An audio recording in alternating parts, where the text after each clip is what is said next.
各位观众、各位听众、各位网友，大家好，欢迎来到我的频道派 TV。今天是纽约时间5月26号，星期二。今天的纽约市的死亡人数是21259人，确诊人数是203508人，死亡率是10.45%。纽约州死亡人数是29229人，确诊人数是367923人，死亡率是7.94%。全美国的死亡人数是99395人，确诊人数是1699072人，死亡率是5%。那么全纽约目前为止已经疫情非常平稳了。那么人民币对美金的兑换率呢？那目前为止看呢，还是7.15，已经是跌的不少了。那么现在呢，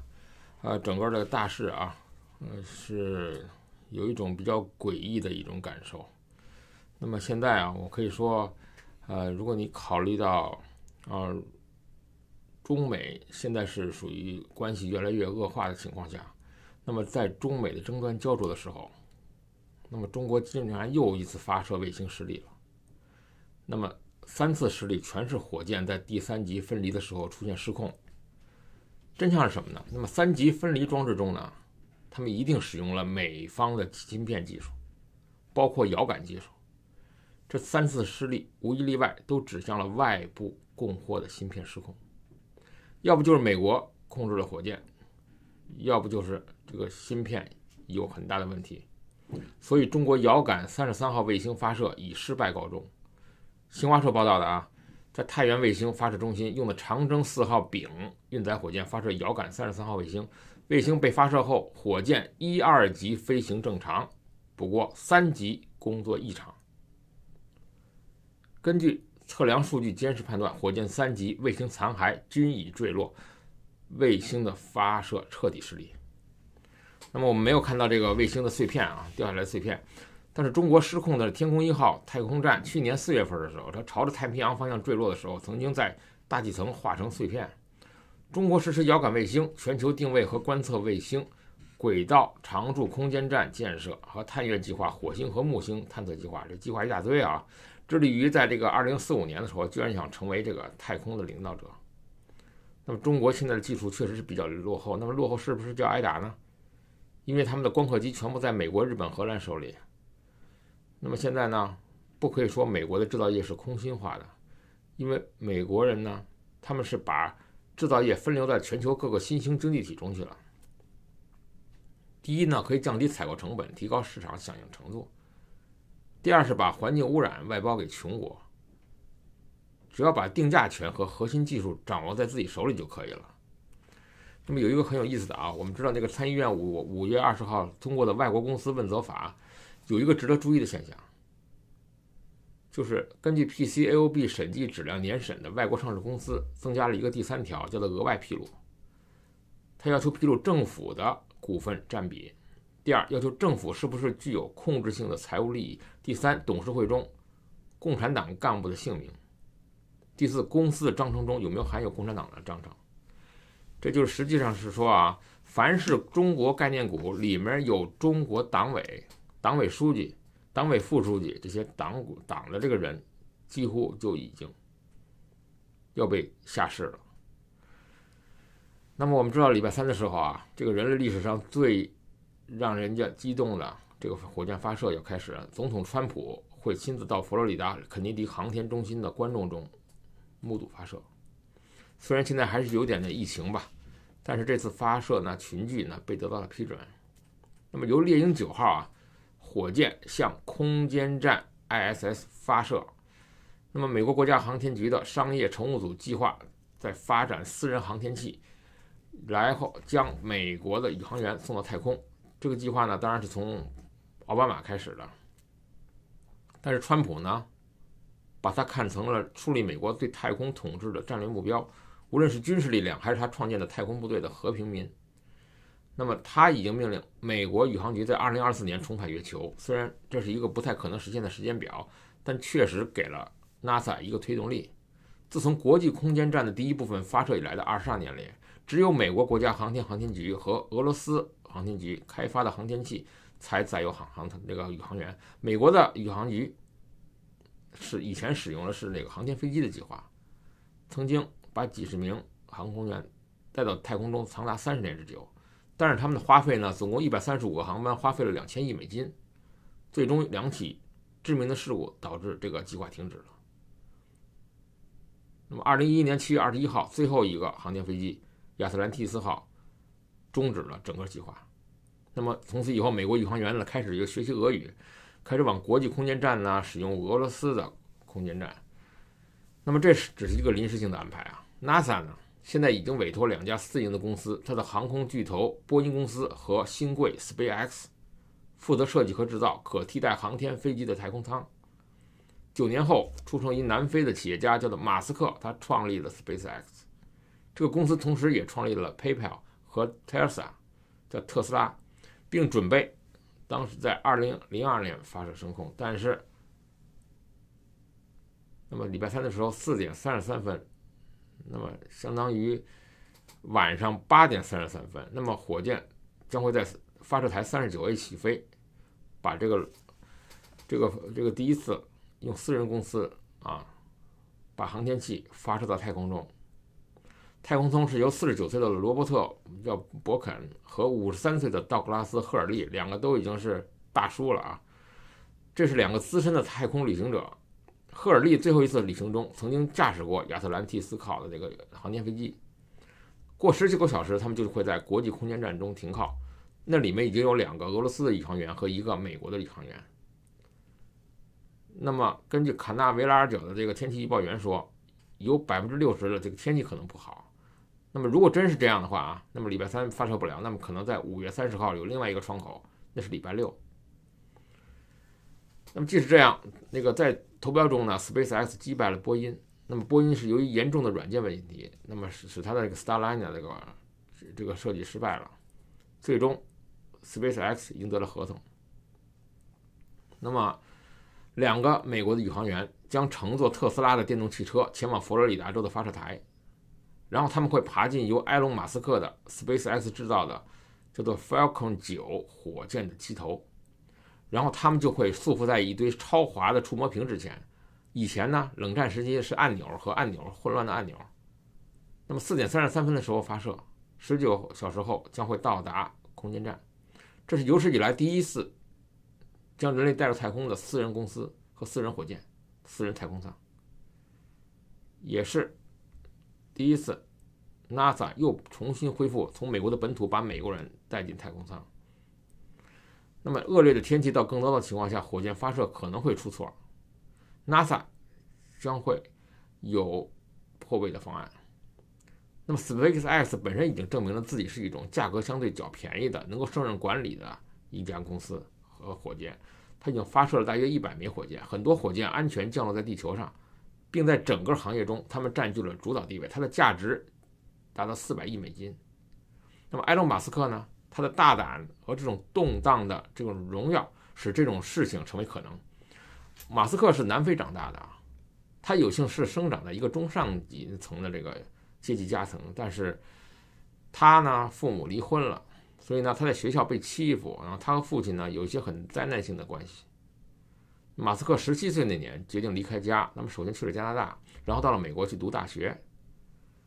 然后当时他走的时候，他父亲说3个月后肯定会回来，但是他根本就没有再回来。那么马斯克呢和川普很类似，他开始是在老爸的一个巨额资金下开始了他的职业生涯，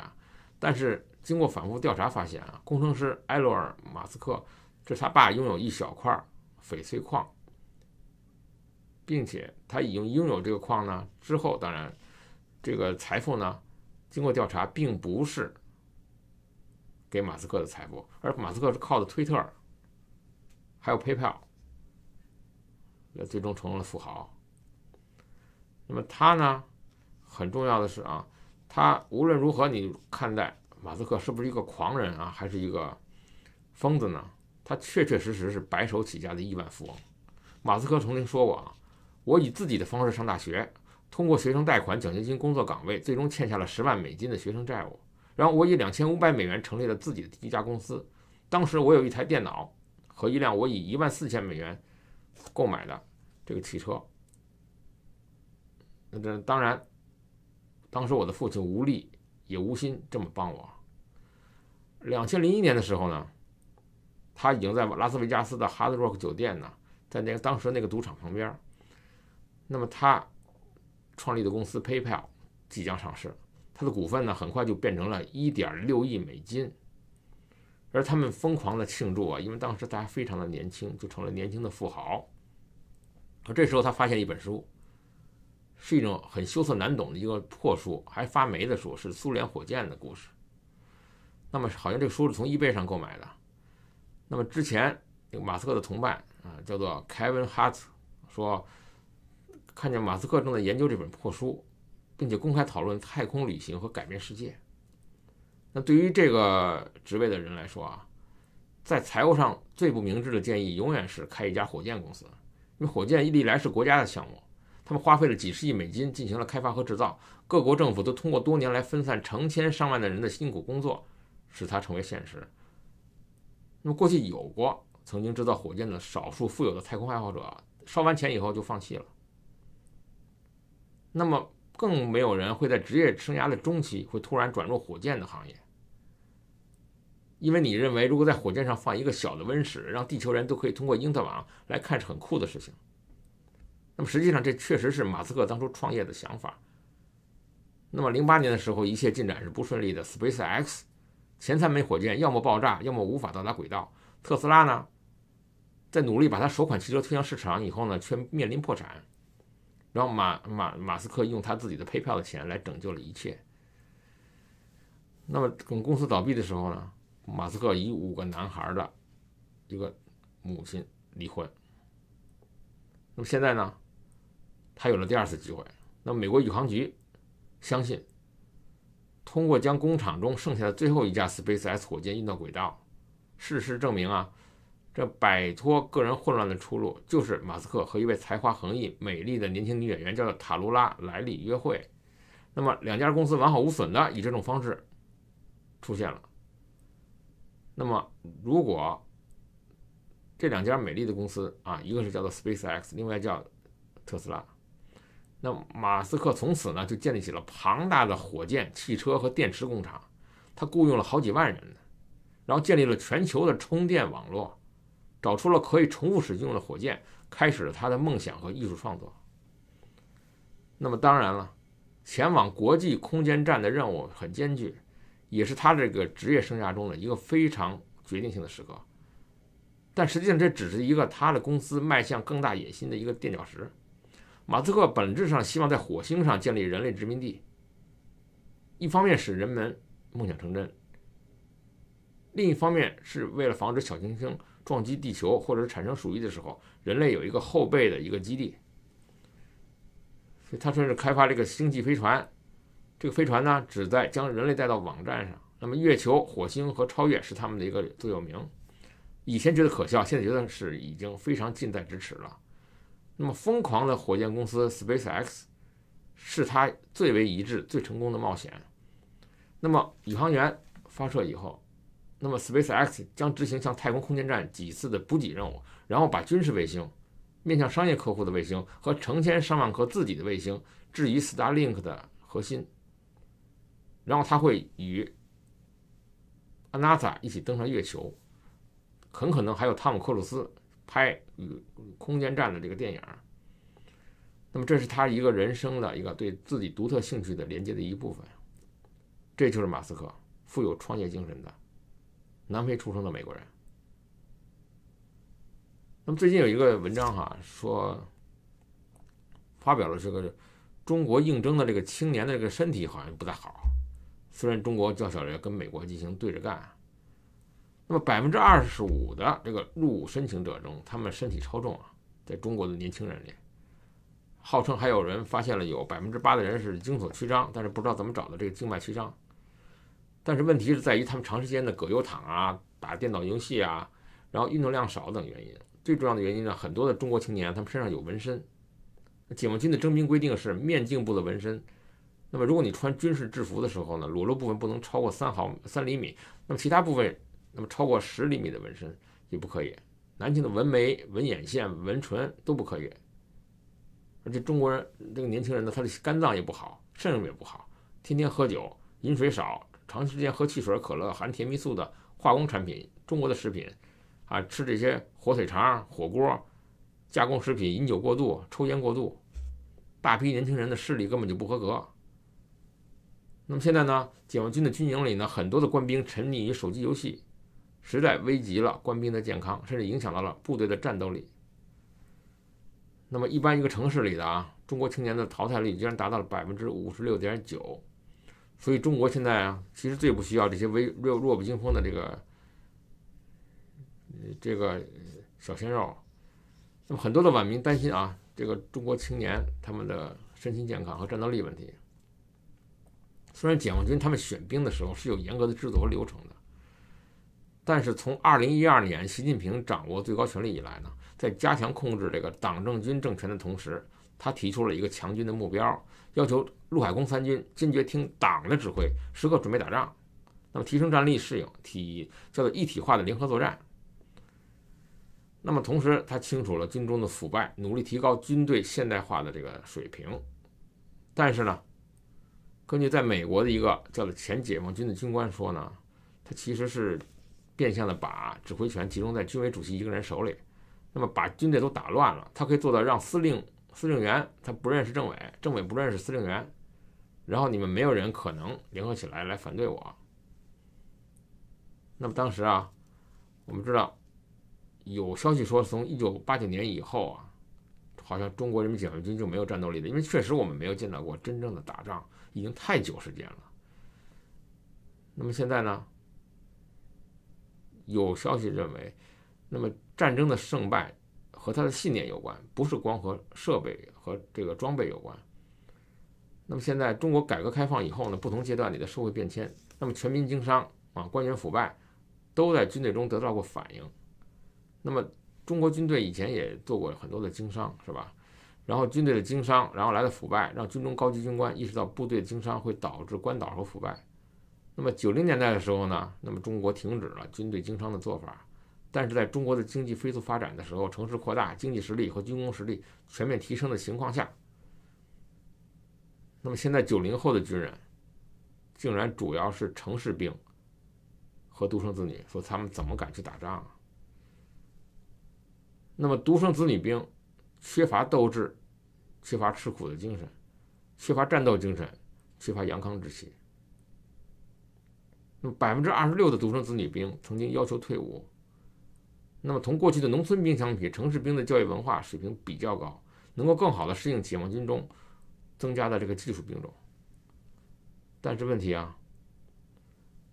这个如果你没有意志力，没有好的体能，那么怎么能去参军呢？那么解放军当然我们知道是从昔日的这个小米加步枪的水平发展了，现在有陆海空，有三军，那么兵员的素质呢也是大家关心的要点。但是最大的一个问题还是一个是说他这个治疗作为这个整个治理或中国军队的这个总司令，也就总指挥那习近平身上，那么呢他现在面临的一个最大难题呢，就是如何在军事上要和川普对抗。其实呢在地区上由于越南他认为打不过中国，菲律宾认为打不过中国，那么现在很可能把2个军事基地全部交给美国，那么变成了一个前行的攻势，来掐住了中国的这个人造岛。那么一个是苏比克湾，一个是越南的金兰湾，2个都是深水的良港，而且都以前停过航空母舰。所以一旦美军进驻变成了基地以后，那么在中国的生命线这个石油运输线上就变成了一个钳子，时时来遏制住中国的石油运输生命线，这就对中国来说是非常危险了。那么现在呢很多的这个网友跟我说让我评价一下这个香港的当下的这个局势那么目前为止还在观察。虽然看上去说很可能有这种可能性会撤除是吧？或者是打个擦边球看看什么反应，那么很可能最后是放弃。但是又有人跟我说，是九龙好像是可以被英国拿回来的，这是只听那么一说啊。但是这些情况呢，我还是去查证一下。但是不管怎样啊，这个香港人呢，为自己的权利啊进行一些抗争呢是可以的，但是呢，当然了，是要注意一些这个程度哈，就是无辜的人呢不要去伤害。那么我只能呢，针对这个香港的情况呢，发表一点看法。派 TV，欢迎订阅，我们明天见。